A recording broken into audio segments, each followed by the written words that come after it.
Iniciamos la edición de esta semana de su programa Síntesis y en el día de hoy le damos la bienvenida a nuestro invitado, el licenciado Juan Ariel Jiménez, quien es economista, vicepresidente del Partido de la Liberación Dominicana y ex ministro de Economía, Planificación y Desarrollo. Gracias, Juan Ariel, por estar con nosotros hoy. Saludos, Michelle, y siempre es un placer hacer una síntesis del acontecer nacional aquí contigo.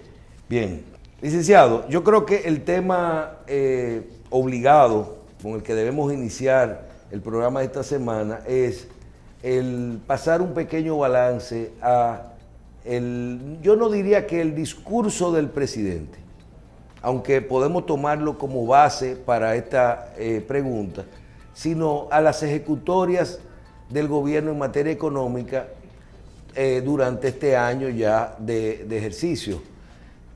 El discurso nos sirve como base. Personalmente lo escuché en otras intervenciones y veo que usted tiene muchas interrogantes o diferencias con lo que tiene que ver con lo que el presidente expuso en su discurso. Comencemos por ahí. ¿Qué usted opina del discurso del presidente y de sus ejecutorias, sobre todo en el área de influencia que usted tiene, que es en el área económica, tan importante en este momento con el contexto de lo que vive nuestro país? Yo quisiera iniciar con la evaluación del primer año para luego continuar con el discurso que da cuenta de ese primer año. Primero debo decir que el plan de vacunación ha sido exitoso. La verdad es que en medio de muchas dificultades y de ser su primer año de gobierno, hay que celebrar que sean vacunados muchos dominicanos. Y esto, ¿por qué lo digo en el ámbito económico? Porque la economía depende de la salud ahora mismo. Sin superar el virus, no se podía reabrir la economía. Entonces yo creo que eso es un punto a favor. Otro punto a favor que creo que tiene este gobierno es la política monetaria. La política monetaria se ha mantenido flexible, con bajas tasas de interés, con liquidez en los mercados, promoviendo el crecimiento económico. Y un tercer elemento que me parece más del principio de gobierno que de la actualidad fue que durante el año 2020 y los primeros meses del año 2021 se mantuvieron los programas de ayuda social. Se mantuvo FASE, se mantuvo Quédate en Casa, se mantuvo PATI durante 2020. Y eso era importante porque las personas le estábamos pidiendo que se quedaran en la casa para contener el virus. Claro. ¿Dónde viene la crítica? Bueno, lo primero es que se van desmantelando estos programas. Se eliminó FASE, se eliminó PATI y ya en el tercer mes se había eliminado Quédate en Casa. Pero todavía el mercado laboral no se termina de recuperar porque no podemos ver las cifras de crecimiento económico como un hecho aislado. Hay que ver cuántos dominicanos y dominicanas todavía no tienen un empleo. Según el Banco Central, en el último informe del mercado laboral, habían 192.491 personas menos con empleo. Esas más de 192.000 personas debieron mantenerse en los programas FASE para facilitar el consumo de esas familias y promover la economía. Una segunda observación que tengo de este gobierno es que el nivel de inversión está muy bajo. Cuando hablamos de inversión, esto es un elemento fundamental, porque estamos hablando de las calles, las aceras, los contenes de cada una de las comunidades, los caminos interparcelarios, la electrificación rural que es tan importante para la agropecuaria. Estamos hablando de presas, pequeñas, medianas y grandes. Estamos hablando de las obras de infraestructura que, uno, dinamizan la economía. Decía Balaguer que el gran motor de la economía era la construcción. 2, crean mucho empleo. Y 3, permiten el crecimiento económico de mediano y largo plazo. Y este año el nivel de subejecución del gasto de capital es preocupante. Estamos hablando de que apenas... Licenciado, vamos a comenzar ahí con la parte de la inversión. Usted tiene una cifra de que, ¿a qué se llama inversión? Estamos claros. Gobierno de Leonel Fernández, gobierno de Danilo Medina y el primer año de Luis Abinader. Cuando se habla de un presupuesto y la proporción de inversión de las partidas que usted habla, ¿de qué números estamos hablando? Históricamente, el gasto de inversión desde el año 2000 a la fecha ha estado entre 2 y 3% del Producto Interno Bruto. Obviamente, cada año que el Producto Interno Bruto va creciendo, el monto de inversión debería ser más grande. Por eso se puede ver como porcentaje del PIB. No tanto como Balaguer, hay que decir que Balaguer fue un gran constructor, pero en los gobiernos de estos últimos 20 años dependía entre 2 y 3.2% del PIB. ¿Está incluyendo a Hipólito? Claro que sí, claro que sí. Y lo que me preocupa es que este año el nivel de inversión está por 0.5% del PIB, lo más bajo visto en los últimos 20 años, y ni decir de los últimos 30, porque Balaguer tenía un alto nivel de inversión. Es muy bajito. Voy a poner un ejemplo. En el presupuesto se le aprobó al Poder Ejecutivo un nivel de inversión superior a 123.000 millones de pesos. La ejecución presupuestaria a julio, el último dato disponible, es de 25%. Solo 1 de cada 4 pesos que están contemplados. ¿Qué se hace con la diferencia de este valor asignado? ¿Se reasigna a otras partidas? Eso requeriría un presupuesto complementario, pero ahora mismo el gobierno lo está presentando como un ahorro. No, no es un ahorro. Es una subejecución de un permiso que se dio en el Congreso. ¿A qué usted le llama ahorro? Yo no le llamo ahorro. ¿A qué se llama en economía y finanzas un ahorro? ¿A qué se llama no ejecución de un presupuesto? ¿Y a qué se llama una partida de inversión? Porque todos sabemos que si yo dejo de gastar o apago un bombillo y gasto menos luz, es un ahorro. También podemos decir que si yo elimino un porcentaje de personal que estaba en botellas, es un ahorro, vamos a llamarlo así. Aunque eso tiene un efecto, vamos a decir también que mueve la economía, porque se mueve un dinero, pero vamos a decir que es un ahorro. Ahora, cuando usted no hace una inversión, ¿no es un ahorro? Claro que no. Explíquenos eso. Bueno, debo decir que en el sector público no se utiliza tanto el concepto de ahorro. Eso es algo más propiamente de las familias, el ahorro familiar. Pero cuando hablamos del sector público, yo quisiera referirme a reducción del gasto. Cuando un gobierno envía un presupuesto, establece lo que desea ejecutar. Y el presupuesto enviado por el Poder Ejecutivo tenía unos montos. Cuando no es capaz de ejecutar ese presupuesto, a pesar de que era su intención, porque si no, no lo ponen en el presupuesto, entonces es una ineficiencia. No pudieron ejecutar el presupuesto que solicitaron aprobación del Congreso. Entonces, por eso son dos conceptos muy distintos. Una cosa es que el gobierno diga, voy a cerrar una entidad y voy a reducir el gasto porque no voy a hacer los pagos que le corresponde a esa entidad. Personal, servicios, lo que sea. Y eso lo contempla en el presupuesto.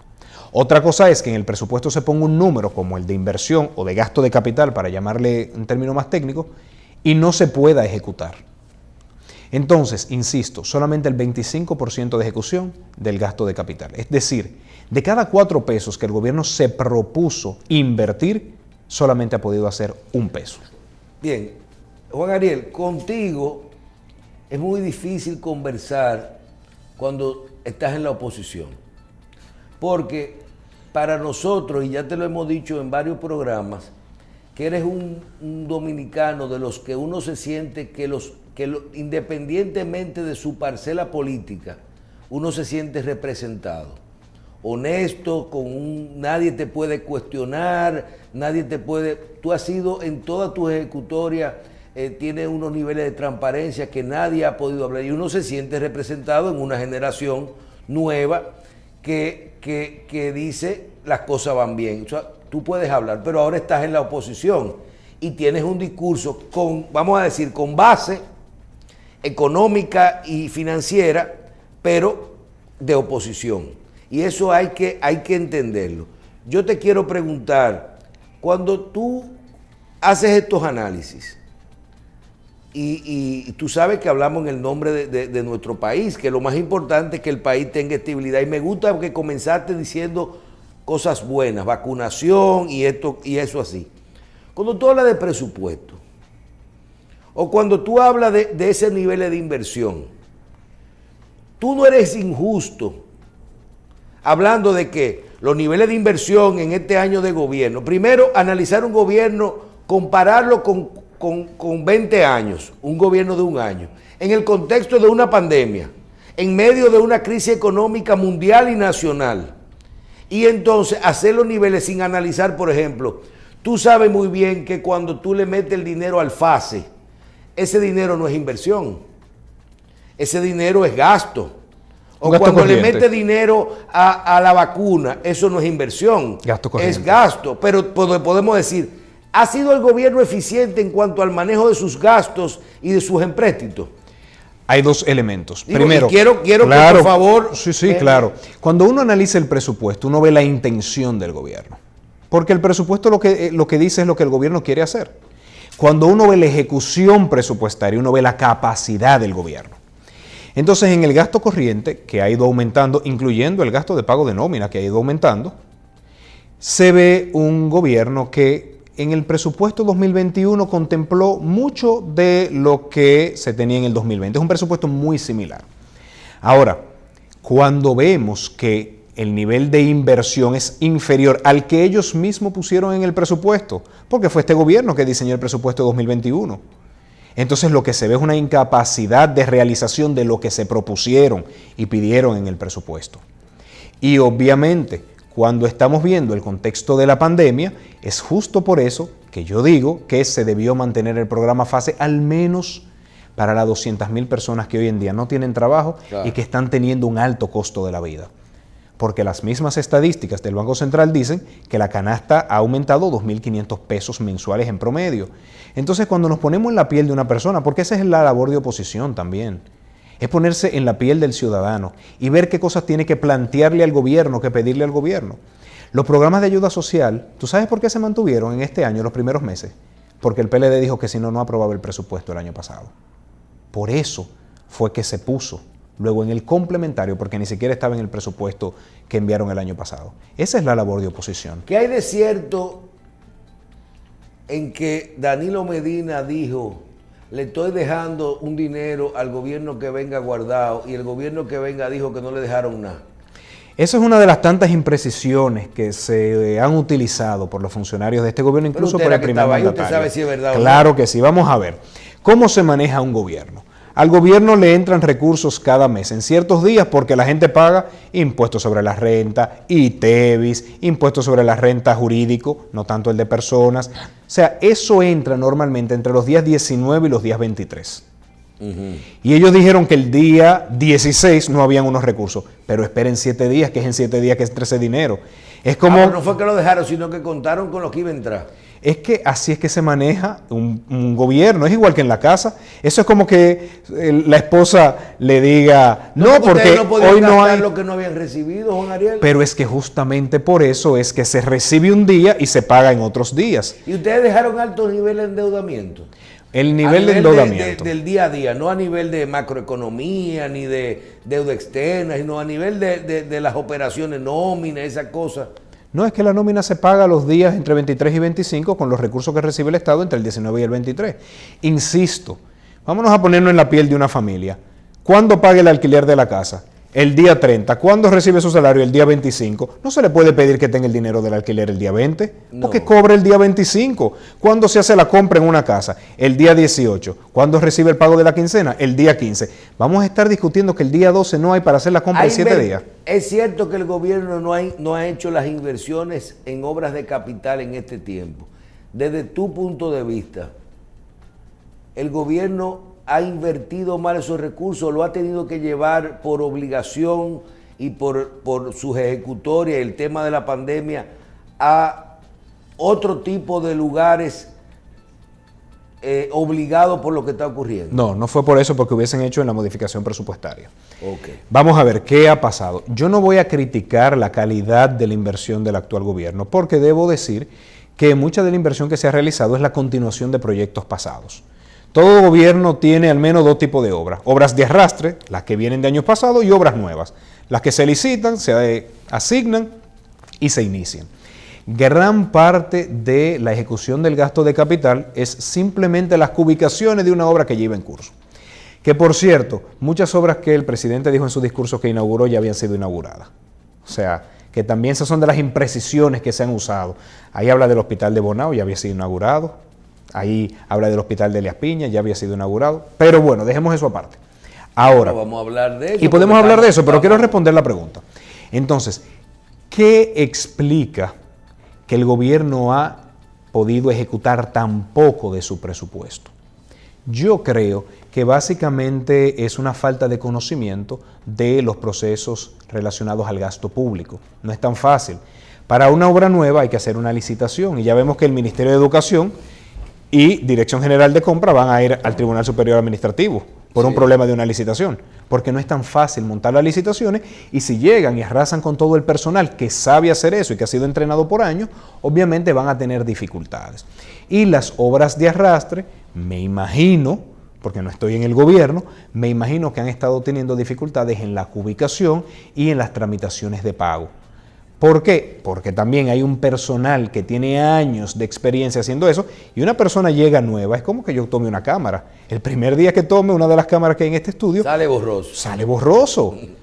Entonces, por eso es que se ha criticado el hecho de que cuando sustituyen a todo el personal va a haber problemas. ¿Por qué entra la peste porcina africana a República Dominicana? Porque quitaron todos los técnicos de agricultura que sabían de control sanitario y fitosanitario. Entonces, ahí es que vemos por qué cuando se hace política de esa forma, pensando que todos los empleados públicos son de un partido y que todos tienen que salir de ellos, bueno, pues esas son las consecuencias. Ahora, no es cierto que se haya necesitado reducir la inversión para poder pagar los programas de ayuda social, porque el endeudamiento, quiero hablar del endeudamiento, porque el endeudamiento ha sido muy superior, más del doble y el triple del dinero que se ha requerido para los programas de ayuda social y para el gasto en salud. Bien.